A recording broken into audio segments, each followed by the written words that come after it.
Martago, PH, le Congrès constitutif du Parti pour le peuple africain de Côte d'Ivoire, PPACI, a élu l'ancienne première vice-présidente de l'Assemblée nationale, 2001 à 2011, Madame Amon Agomart, présidente du comité de contrôle. Le comité de contrôle est composé de 61 membres dont un président, des vice-présidents et des rapporteurs. Les membres sont élus par le Congrès, au scrutin de liste bloquée. Le premier sur la liste élue est le président du comité de contrôle. Les 5 membres suivants sont dans l'ordre: premier vice-président, deuxième vice-président, troisième vice-président, rapporteur général adjoint.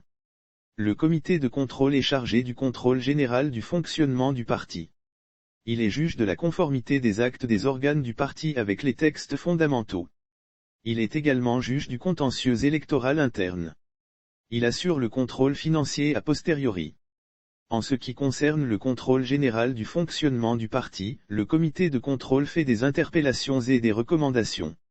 En ce qui concerne la conformité des actes du parti aux textes fondamentaux, le comité de contrôle délibère sur toutes les affaires pour lesquelles il a été dûment saisi. Les décisions qu'il prend en la matière s'imposent à tous les organes du parti.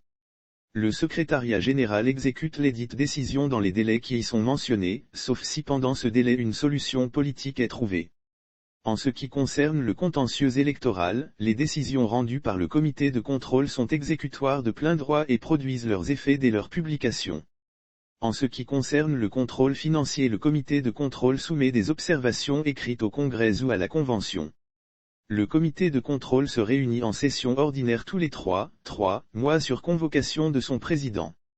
Il peut se réunir en session extraordinaire à la demande de son président ou de la moitié de ses membres, souligne-t-on.